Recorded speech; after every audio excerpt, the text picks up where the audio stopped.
record na rin para mapanood ng mga wala pa dito. Tsaka may mga revalida tomorrow. Okay, so this is gonna be the orientation for the clinical clerks during your off the rotation with us, no? Most of it will be about the OPD kasi that's where the bulk of your work will be, the OPD. Okay, so yeah, welcome to ophthalmology. So introduce ko lang yung mga fellows and residents natin, no? So we have one fellow, retina fellow, si Doc Joy. You see her around sa OPD minsan. Then you have your third years, we have Doc Bea, the assistant chief res, Doc Dayan, the chief resident, Doc Ench, Doc Nina, and Doc Mates. And then for the second years, you have Doc Aryan, the interns monitor, Doc Liz, Doc Yvette, and Doc Carl. Then for the first years, you have me, the clerks monitor, Doc Eric, Doc Louie, Nathan, Miggy, and Arthur, or si AG. Okay, so if you see yung mga residents around, don't forget to greet and say hi. Okay, so this is just a breakdown of what we'll be discussing this evening. So, ito yung mga roles nyo sa OPD. So, as a clinical clerk, kayo unang mag-interact with the patient, kumbaga, no? So, you'll be taking the history, taking the visual acuity, the after grid, and then that's actually where the bulk of the work ng clerks, no? And then after that, you will pass on the chart to the resident. The resident will do the slit lamp exam to do the external eye examination. You can follow along or shadow the resident when the resident does the slit lamp examination. Then afterwards, if na-examine na using the slit lamp, then you would be able to formulate na your own assessment and plans. We do this in order to practice yung clinical judgment nyo, no? In practicing yung how to diagnose a patient of the. Okay, and then afterwards, meron na kayong sariling assessment and plan. You listen to the assessment and plan ng resident, tapos i-compare nyo kung tama ba yung, if same ba yung naging assessment nyo, anong mga difference sa management, yung sa inyo versus yung sa resident, and kung bakit, no? Tapos, afterwards, you can help the residents then write the prescription, the request forms, referral forms that the patient will be needing. Okay? So let's tackle first the first topic, which is history taking. So this is very important, diba? So this is example chart, no? Of itsura ng OFTA chart. Specifically, ito yung ginagamit na chart for first-time patients, yung mga unang consult with us. So here we have encircled, naka-box in red would be yung part where we write the general data, chief complaint, HPI, the past medical history, tapos wala kasing space for the vital signs, no? So you can just write it anywhere na lang, may blank. Ayan. So let's discuss first general history taking, no? So you start with general data, accomplish yung name, age, sex, occupation, whatnot. Then chief complaint, no? So these are just some examples of the most frequent chief complaint we have in the OPD. So blurring of vision, red eyes, eye pain, foreign body sensation, tearing, itchiness, swelling, eyelid masses, minsan may discharge. Ayan. Tapos, ayan, naka-bold in red. Always take note of that laterality. So, very important yan. I will emphasize this over and over again. Now, when you write the chief complaint, when you write the HPI, you always indicate the laterality. For example, blurring of vision could be blurring of vision left eye, blurring of vision right eye, or blurring of vision both eyes. Pwede nyo pa specify further, no? Blurring of vision both eyes, right more than the left. Or in the case of eyelid masses, eyelid mass left lower eyelid. right upper eyelid. Tapos, next would be history of present illness. As a guideline na lang, you can always rely on old cards if di nyo alam kung saan mag-start at yung mga pertinent na kailangan tanungin. Just take note ng old cards. Then next, past medical history. So, if baby or infant, specifically less than 2 years of age patient, sometimes we have to, it's prudent to take note na lang din yung maternal history, birth history, and neonatal history. No? Kahit short lang, no? Just a very short, quick maternal history. Nagkaroon ba siya any complications during the pagdadala ng baby, during the birth, na NICU ba yung baby, nakauwi ba agad siya afterwards. And then, next, comorbid conditions. Ang pinaka-important dito would be asking history ng diabetes and hypertension. Okay? Diabetes and hypertension, these are two of the most common comorbidities in the Philippines na would affect your eyes, no? Specifically yung diabetic retinopathy and hypertensive retinopathy. So when you ask for history ng DM and hypertension, it's also important to ask for the degree of control, no? If may medications ba yung patient, if lagi ba siya nagpa-follow up with this doctor. Kasi sometimes, sabihin nila may DM sila, pero wala naman silang ginagawa about it. So, uncontrolled yung DM nila. So, that makes it worse, di ba? Then, next, we could also ask the patient for history of glasses use or contact lenses use, no? So, gaano katagal na sila nagka-glasses? How old na yung current prescription nila ng glasses? And if malino pa sa kanila yon, we can ask those questions. And then, history of previous eye surgeries. So, na-fake ko na ba yung both eyes niya, yung right eye, left eye, na laser na ba, or may ginawa na bang any procedures sa eye niya. Then, history of eye trauma. So, this is also important in ruling out diseases, no? Natamaan ba yung mata, nakamot, nasundot, and anything else, no? And then, family history, we don't usually dwell on this too much, no? More of yung past medical history, mas important talaga. Then, ito, just a quick summary tips on the history taking. Again, I will emphasize this again and again. Always indicate the laterality between the chief plate and taking the history. And always ask about DM and hypertension. Again, these are two of the most common disease entities na would be affecting your eye. Then next, you can rate the vital signs on any available days. So at this point, may questions ba from anyone in the group?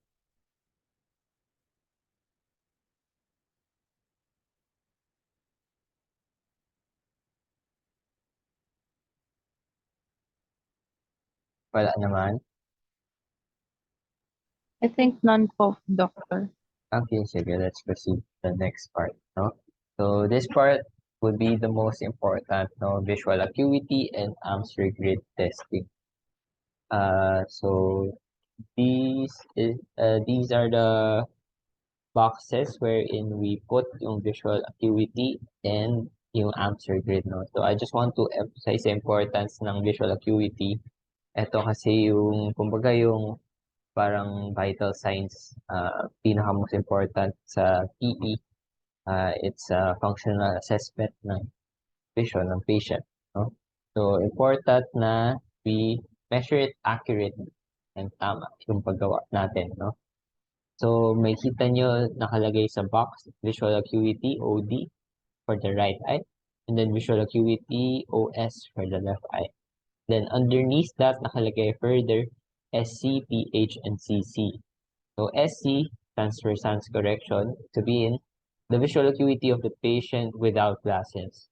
Then, PH, pinhole, that means visual acuity of the patient with pinhole. And then CC, that means visual acuity of patient with glasses naman. And then beside that, nakalagay letter J, that's the Jaeger visual acuity, or kung that means yung near visual acuity, no? And then right beside it is the answer grid. For the one for the right eye, one for the left eye. Okay. So, let's start muna sa central vision, no? So, when talking about central vision, we measure it sa distance at about 20 feet or 6 meters. We also measure it sa near at about 14 inches or 33 centimeters. And we also do pinhole acuity testing, no? Pinhole eliminates aberrant light rays, no? So, yung mga may error of refraction, pag pininhole mo, mag-i-improve yung visual acuity nila. Aside from central vision, we also do confrontation testing. So, this is not particularly done in every patient, only if it's warranted, no? If sa history may na-elicit kayo na visual field defect, ah, siguro may history ng pituitary mass, gano'n, you need to do confrontation testing, but not in all patients. The next answer grid, so this is also tested same distance ng near 14 inches or 33 centimeters. So a quick guide on kung gaano kalayo 14 inches.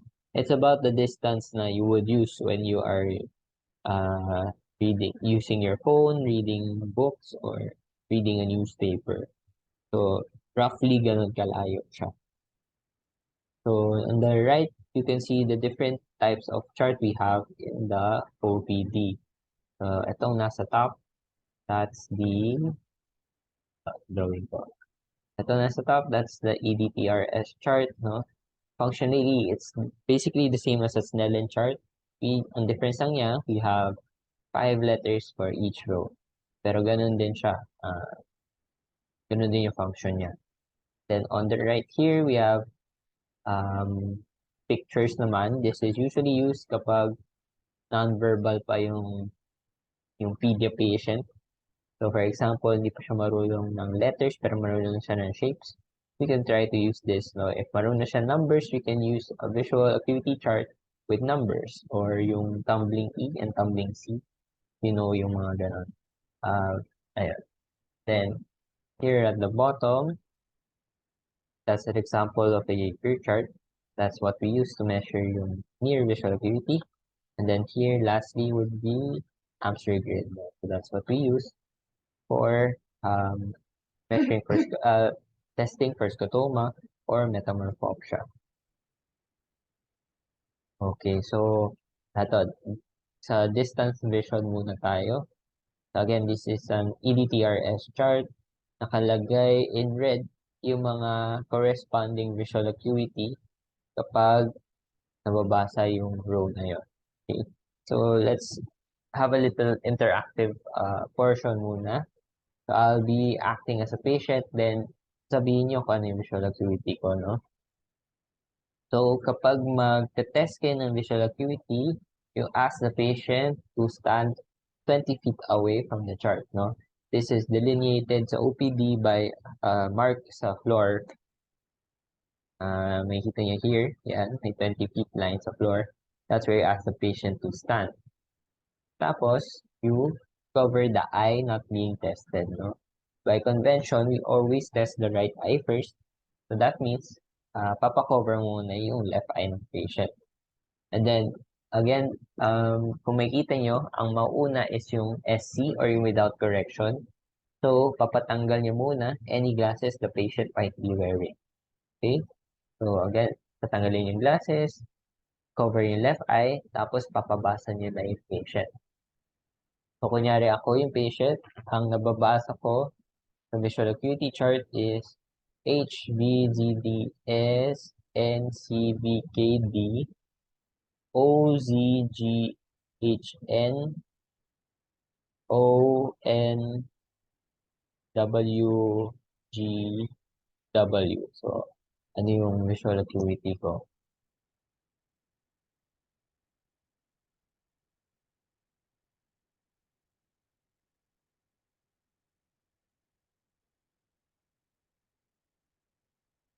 Anyone can answer? Doc, guess lang po. Is it ano po, like 20/100 tapos 2/5 sa letters? I'm not sure if it's correct. Okay. So, I think sabi mo is 2100. So ang criterion natin to consider that the line is being read is that supposedly yung majority ng letters is nababasa nila, no? So meaning, 3 out of 5 dapat nababasa nila. In the case Yes of po, yung Doc. example natin, yung sa third row, sa may 2125, ang nabasa natin is 3 out of the 5 letters. And then yung sa next row, sa 2100, 2 out of the 5 letters lang yung nabasa. So that means patient natin has a visual acuity of 2125. Okay? So na-gets yun? Yes po, Doc. Okay, Yes, super. Doc. Also, it's important na halimbawa, ang patient sasabihin niya, ang nababasa ko dong HBCDS, hanggang dun lang ho. So the patient didn't even try to read the next lines. So it's important to probe the patient to try harder, no? Sabihin nyo, sir, ma'am, kaya pa po ba yung nasa baba? Perfect pa po yung nababasa nyo eh. So most likely, yung next lines, nababasa pa na nila, hindi lang din sila nagtatry, no? Para sa kanila, malabo na yon. Pero if you ask the patient to try harder, maabot pa ng 2125, 2100. So in that case, ang correct visual acuity niya would be 2100 or 2125. Uh, Another example, patient, for example, sabi niya, Dok, yung sa taas na row, hindi ko na humabasa. So what should we do in that case? Ano yung visual acuity ng patient? Doc, we ask the patient to stand 10 feet closer po. Okay, so we ask the patient to stand closer. Tama. Pero ang increment that we use is by 5 feet, no? So if hindi kaya ng patient by 20 feet, we ask the patient to move, ayan, to move 5 feet closer. So ngayon, nasa 15 feet na siya. Sabi niya, Doc, ito nababasa ko na yung sa taas. HVGOS NGWWO. So, ano na yung visual acuity ng patient in that case?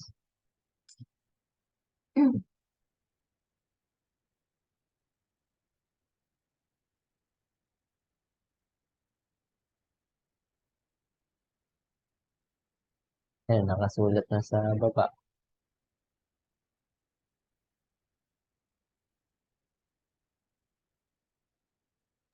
15/200 po, Doc. Yes, 15/200. Kasi the patient is standing 15 feet from the chart and he is able to read yung first line which is over 200. Okay? So, for example, ayan, di pa rin nababasa ng patient at 15 feet. Doc, di ko pa rin po mabasa yung taas eh. So, what do we ask the patient to do next?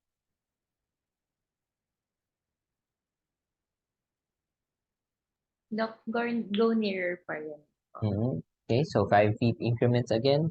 Let's try 10 feet. For example, hindi pa rin kaya ni patient basahin at 10 feet, no? Try 5 feet. For example, hindi pa rin kaya 5 feet. What do we do next?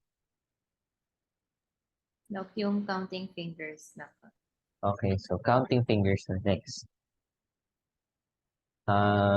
So since at 5 feet, hindi na kaya ng patient, let's try to test yung vision ng patient at 4 feet. So we do this by raising number of digits and asking the patient to identify how many digits are raised dun sa kamay natin, no? When we do this, it's important to have good lighting, no? Kasi kung madilim, hindi talaga makita ng patient yung fingers nyo. So, always ensure na may good lighting kapag mag-counting fingers and yung the rest, no, ng visual acuity testing. So, I'll give an example pa further. Ito, halimbawa, nasa 10 feet na si patient. We ask the patient to read. Doc, dito sa 10 feet, malinaw na yung paningin ko. Nababasa ko na HVZBS, NCVKD, CWGNR. So, ano yung visual acuity ng patient? 10/160, Doc. Okay, so that's actually a trick question, no? Tinrick ko kayo. Ang correct answer would be 10/200. The reason is, the fact na kailangan nilang lumapit nearer than 20 feet means that ang maximum na visual acuity lang nila na makukuha is over 200, no? So, anything nearer than 20, that means 15, 10, 5, laging over 200 lang yung pwede. So, wala dapat na 15/160, 10/125, 5/100, gano'n. It's always 15/200, 10/200, or 5/100. Okay? Nagets yung part na yon? Yes po, Doc. Okay, sige. So, for example, counting fingers at 4, hindi mabilang ng patient yung digits, no? You raise your hand, sabi niya, 2, pumali. Tapos, you try another, hindi pa rin nakuha. You try another set of digits, hindi pa rin nakuha. So, what do we do next?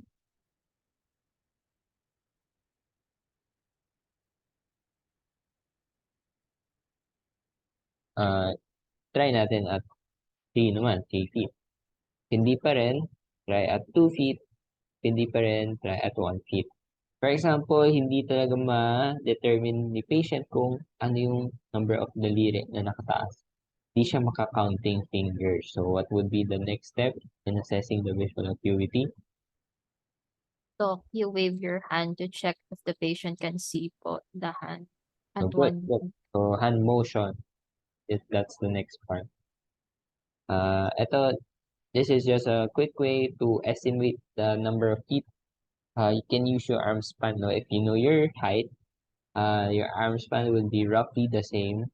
So, divide yun na lang yung length ng from tip to elbow, ganun, to shoulder, and you can do quick estimation. Hindi naman siya kailangang maging exact talaga. Exact na 2 feet, exact na 3 feet. Just a rough estimation. Okay, so hand motion. Important pala na if you are testing anything nearer than 5 feet, no? So that means counting fingers and worse. It's important to test multiple times, no? So, for example, as a patient, sir, ito po ba kamay ko nakita kumakaway? Ito po ba kumakaway? Ito po kumakaway? Ito po kumakaway? So, you ask multiple times in order to make sure na hindi lang nakakakula yung patient. Hindi lang siya sineswerte, kumbaga, na nakikita niya talaga. Okay? So, hand motion, hindi pa rin nakita ng patient. Doc, hindi ko makita gumagalaw yung kamay eh. So, what would be the next step? Light perception po, Doc. Okay, so light perception. You get your pen light and then you determine if nakita ng patient yung light. So, ang important dito is that you cover the other eye, you cover it completely kasi madaling mag-leak yung light into the good eye, no? Di nyo napapansin, nakakasilip na pala siya. So, make sure na covered yung other eye.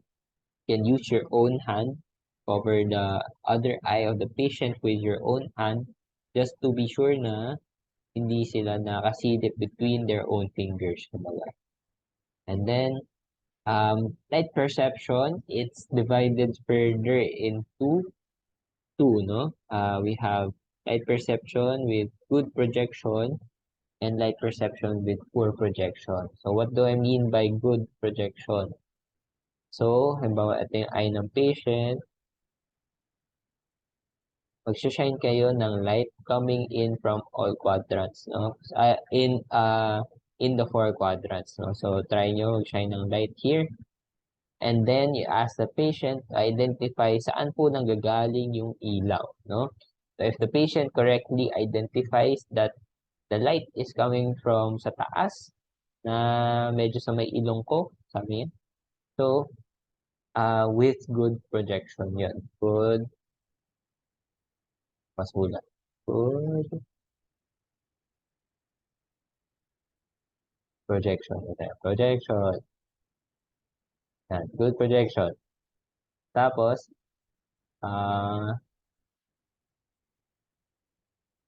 so yun, na-test mo na in one quadrant, try mo rin with the other quadrants, no? Dito din, try na light here. Sir, saan po galing yung ilaw? Dito naman. Sir, saan po galing yung ilaw? Tapos dito din.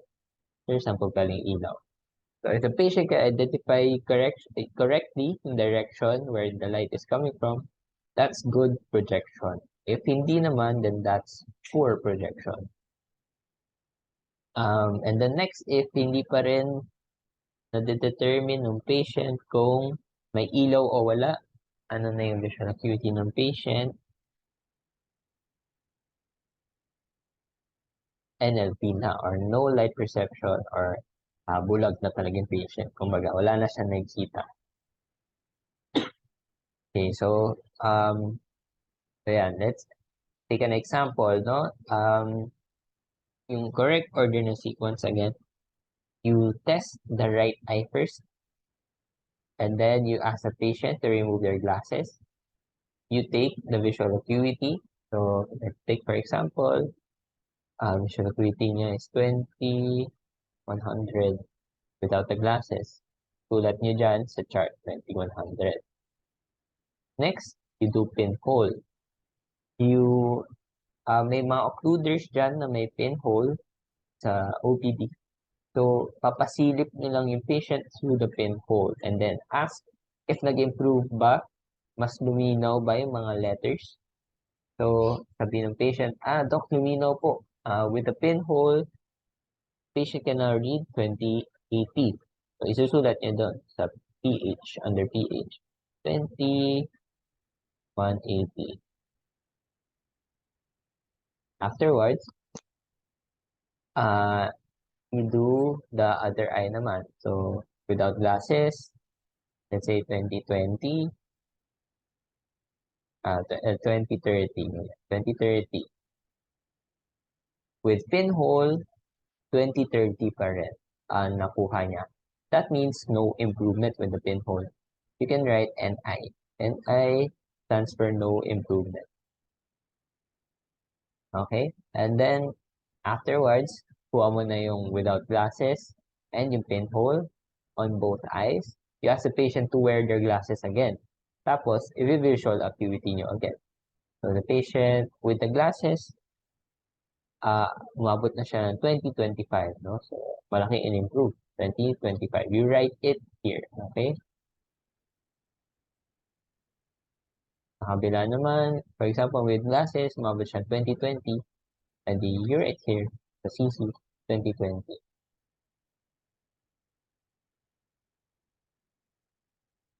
Okay?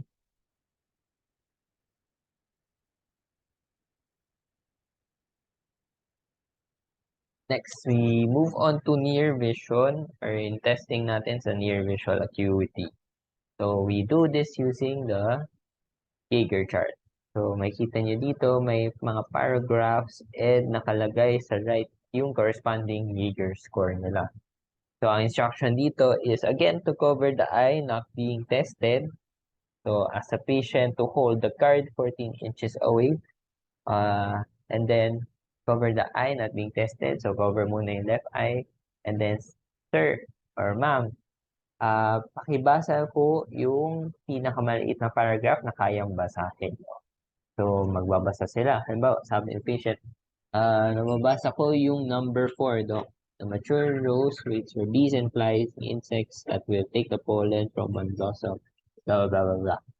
Okay, so, hindi naman kailangan ng patient tapusin yung buong paragraph, no? Just a few of the first words, no, na nababasa niya, needs that nababasa niya na yung paragraph. So, halimbawa, in our example, nabasa yung patient in number 4, we probe the patient further to read in number 3 kung kaya pa niya. Sir, in number 3, kaya pa po? Tapos magbabasa ulit siya, and then if nabasa niya, probe further. Okay, good. Sir, in number 2, kaya pa po? So, yan, magbabasa ulit siya. If hindi niya na mabasa, what would be yung VA niya? So, Jaeger 3. So, mali to, yung nakasulat dito. This is supposed to be JP. Yan. So, if yun yung smallest paragraph na nababasa niya, that's the Jaeger score. Yun yung isusulat nyo. So, again, this is without glasses. You do it sa kabilang side din without glasses. For example, dito, for yung J2. Yan, J2. And then, you ask a patient to wear the glasses, tapos you perform the Jaeger test again, no? For example, the glasses, kanya up to J1. Again, kabilang side, up to J1. Yan. So that's how the chart should be when tapos na kayo, no? So that's what the chart is supposed to look like after. Okay, so, for example, yung patient, hindi niya mabasa even the biggest paragraph. Number 8, hindi niya mabasa to. So, ano yung magiging Jaeger score niya in that case?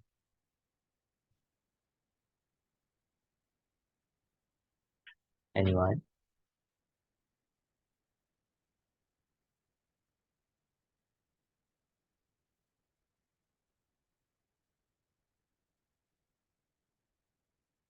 Any hula?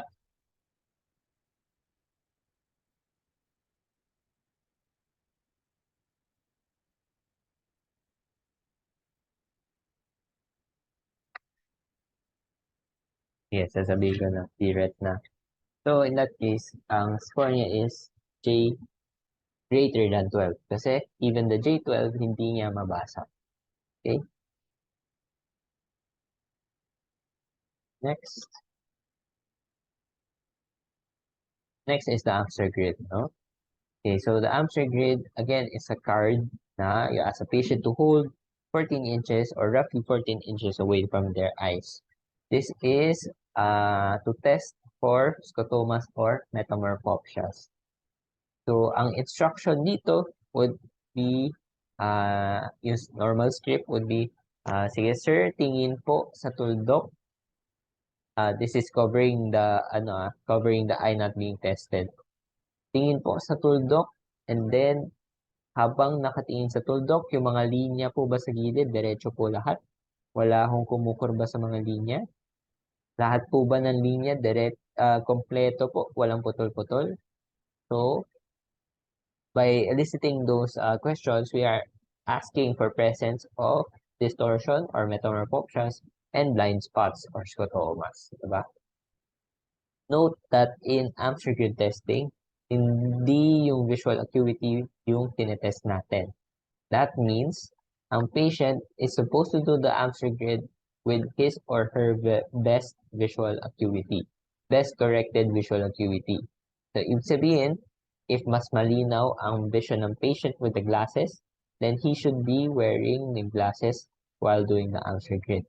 If mas malinaw without the glasses, then he should not be wearing the glasses during answer grid testing.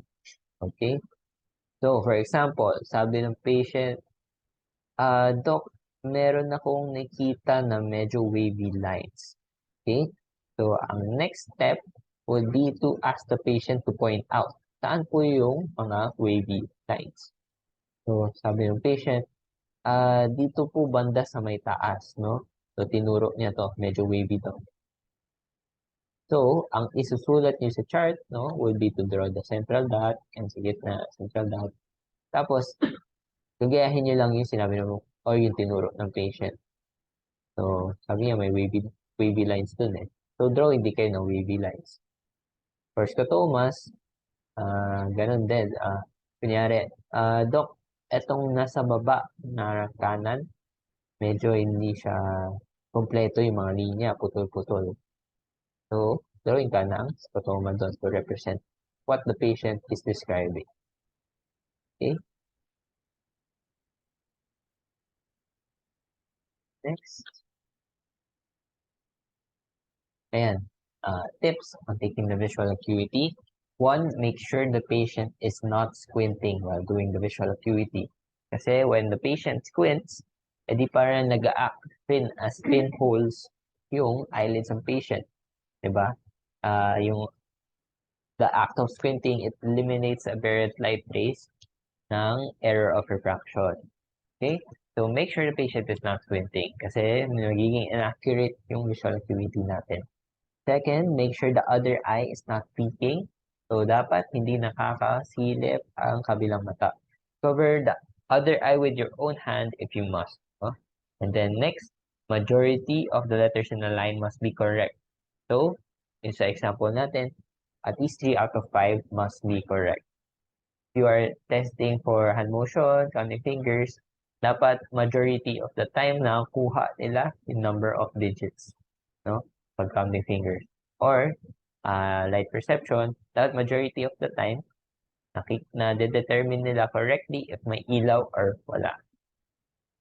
Next tip, if less than 20 feet, it's always blank over 200, no? Again, it's always 15 over 200, 10 over 200, 5 over 200, and it's never 20 over 160, 20 over 100, 5 over 80, 5 over 100.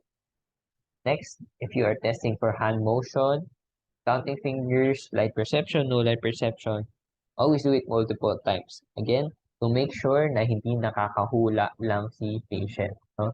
That he or she really sees kung ano yung pinapakita mo. Then next, during answer testing, always tell the patient to look at the central dot, no? Para ma-centralize yung visual field nila and ma-determine natin correctly or accurately position ng scotoma or the metamorphopsia. Okay, so this next part sa chart, this is where the residents write yung findings nila during external eye examination, no? So, ang sinusulatan nyo lang actually would be from the general data up to the visual acuity. Then afterwards, yung residents na. So, dito, we do external eye examination and we write our findings. So, systematically, ito yung mga dapat makita, no? So, most anterior structures first, and then yung last, yung most posterior structures, no? So, in front would be yung lids. Ano ang findings sa lids, no? If there are swelling masses, drooping of the eyelids, malpositioning of the eyelids, may masses, ulceration sa eyelids, gano'n. Then next, lashes. Ano yung hinahanap sa lashes? If there are presence of misdirected lashes, may presence of crusting, discharge sa lashes, matting. Matting is yung itsura ng lashes is parang basa siya, no? So, it's a sign na may discharge yung eyes. Ayan. So, next, conjunctiva. Ano yung findings doon? Describe it as hyperemic, slightly hyperemic, unhyperemic. Are there any masses noted, any discoloration noted, etc. Next, sclera. So, dali lang naman. Ecteric, anecteric, cornea.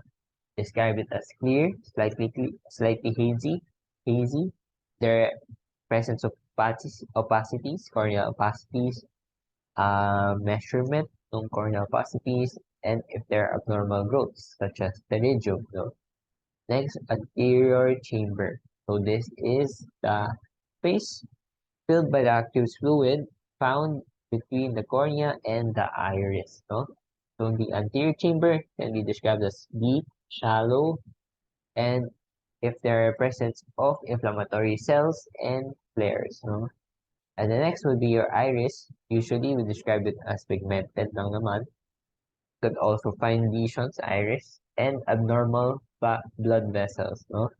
Abnormal blood vessels, this is what we call rubeosis. The growth of abnormal blood vessels sa iris. Next, yung pupils. So, ang pupils important to take note in cases na iniisip mo may neurologic pathology, may optic nerve pathology. No? So, pupils, you assess the size, the reactivity to light, presence of relative afferent pupillary defect and the shape ng pupils, no? So, discoic ba or circular naman yung pupils. Next would be the lens. So, this you describe as clear. You can describe it as slightly opaque, or if my artificial lens is patient, describe it as pseudo-faking, meaning fake lens. Okay, so ito, in the example noted, may nakalist na findings ng external eye examination. So, makita nyo sa gitna if it applies to both eyes. If it only applies to the right eye, makita nyo findings nakalista lang sa tabi ng right eye. Okay, so tapos na tayo sa external eye examination. Next would be to formulate your own assessment plan. Diba? Meron ka ng history, meron ka ng chief complaint, meron ka ng past medical history, meron ka ng external eye examination or yung equivalent natin sa PE. So, next would be to formulate your own diagnosis assessment, then afterwards, yung management and plan. Then, you listen to the assessment and plan of the resident. Compare nyo lang if tama naman yung nakuha yung diagnosis and management. So, this is the part where we write yung diagnosis ng patient and yung plans ng patient. And ito, i-remind ko lang kayo, don't forget to write your name, clinical clerk, tapos your name below, no? This is just so that we know who to call kapag we need to ask questions about the patient.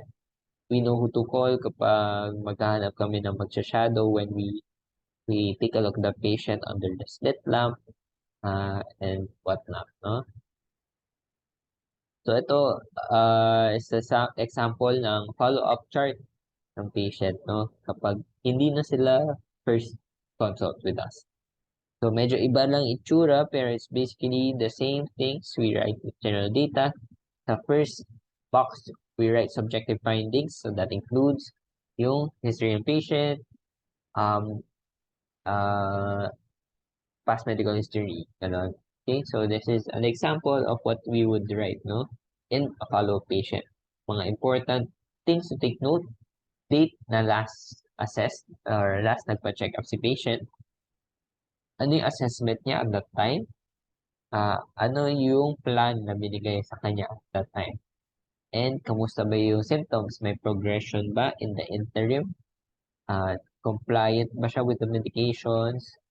And kung may other new ocular complaints ba siya?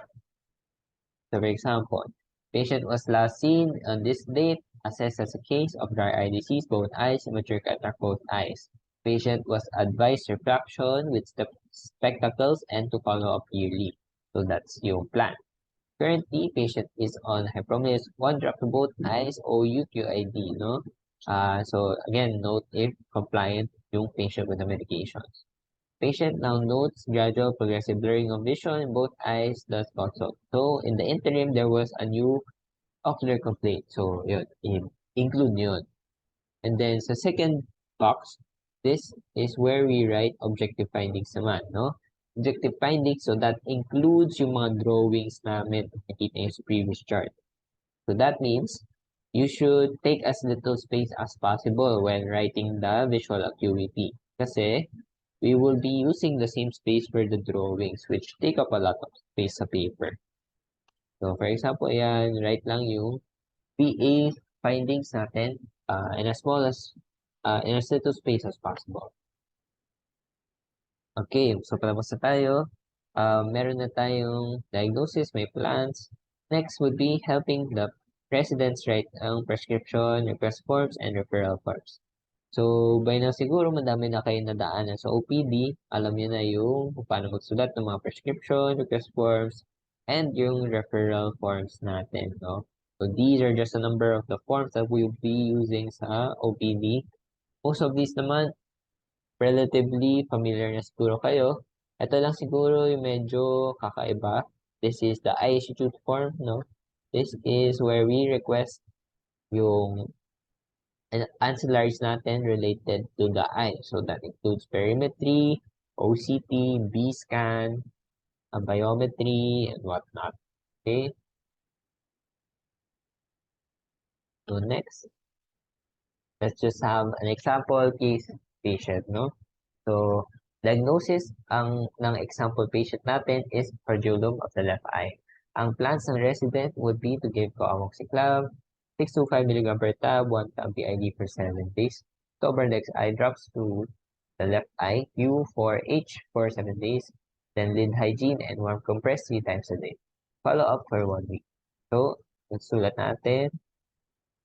Yan, dapat alam niyo na yan. Paano magsulat ng prescription. Kapag eye drops yung prescribe namin, ang instruction is instill 1 drop. No? It's always instill 1 drop to blank eye, tapos yung frequency and duration.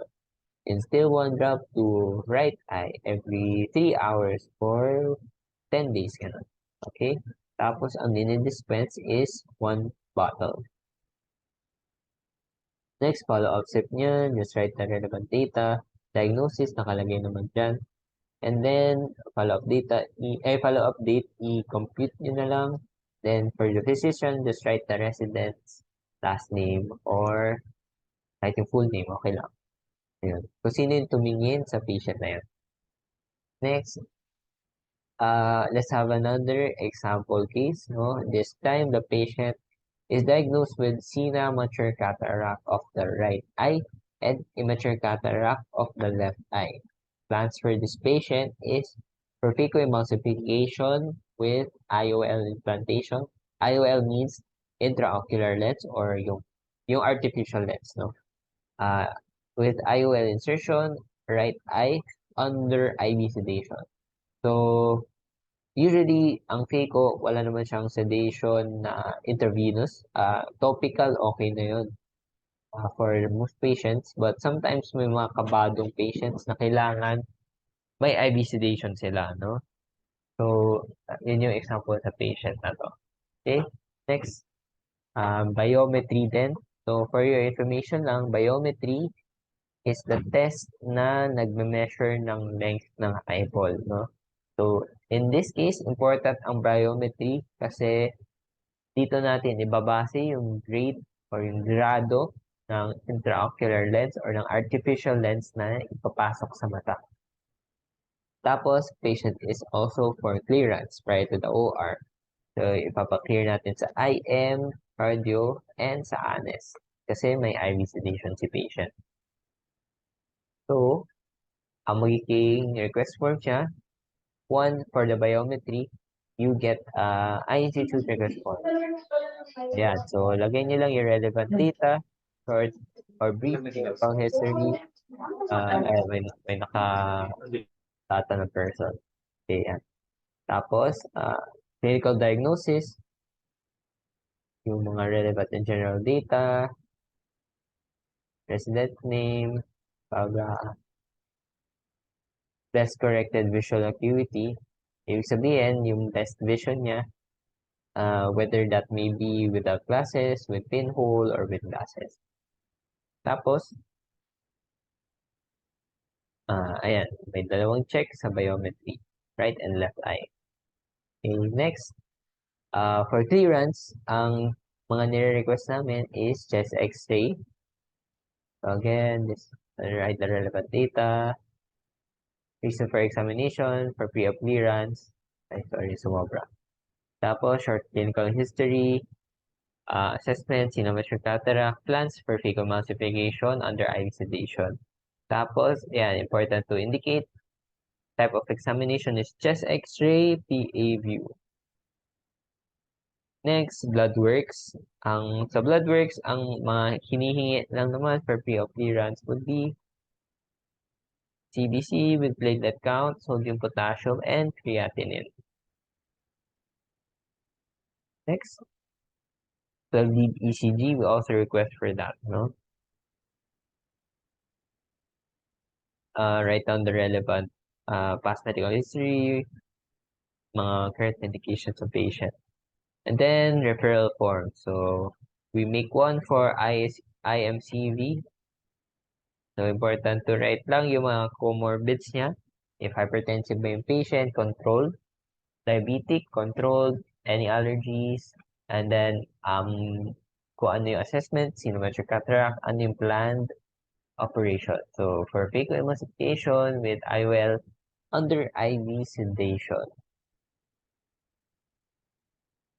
And then you make another one for anesthesiology. Say, i-refer din natin siya due to the presence, to the fact na kailangan niya ng IV sedation during the operation. So in the end, ito dapat yung mga forms natin. So medyo madami lang.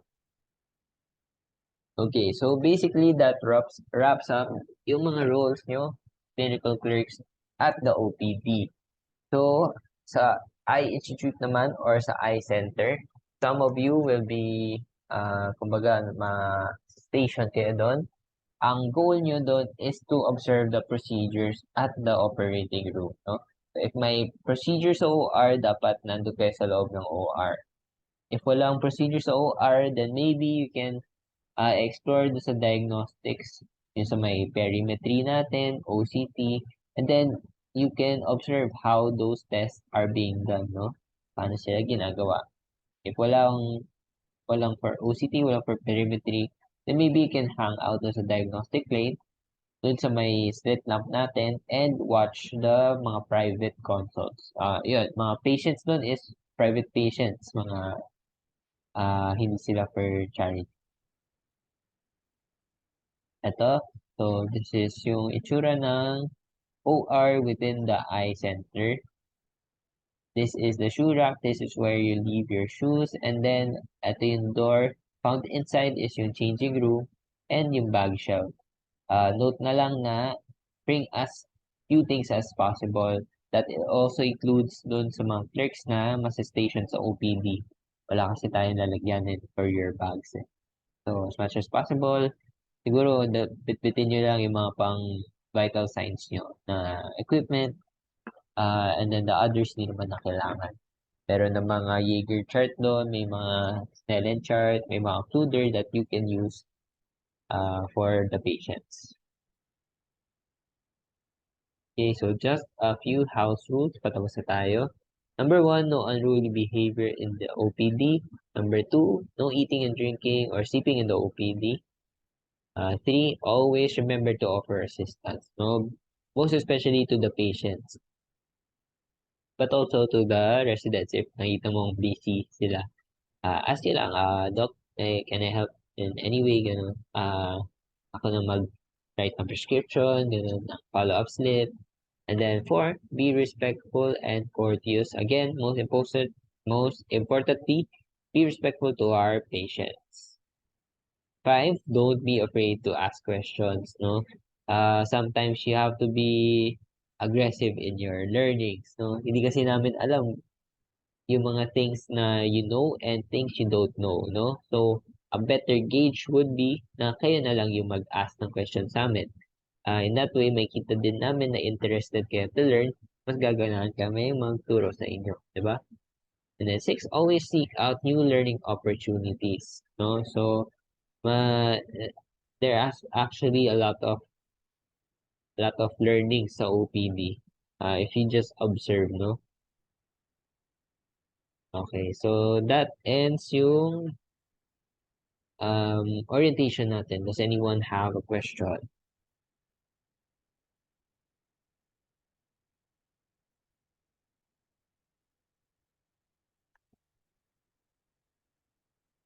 Wala naman, no? I think no questions as of now po. So, na-record ko naman tong session na to. I'll try to upload it as soon as possible. Just yung leader, just make sure na mapanood siya ng everyone within the group, no? Yung mga wala today, dapat mapanood nila tong orientation. Okay? Tapos, I can also send you guys a copy nitong PowerPoint and link nung revalid na review natin if you haven't already. If you wala pa kayong link nun. Just send those things and you can review them at your own pace. Note lang rin, leader, na si Doc Macaraeg usually gives out the schedule for the group, medyo late na. So, mga the night before. No? So, huwag na kayo magulat if wala pa rin binibigay si Doc na schedule. Okay? May questions ba? If may questions, you can just ask private message, a group, through your leader, basta any way of communicating sa akin. Sagutin ko naman yan. Okay? Noted po, Doc. Okay, sige. So, thank you guys for coming sa orientation. See you guys sa May na. Okay. Good night. Thank you, Doc. Thank you po, Doc.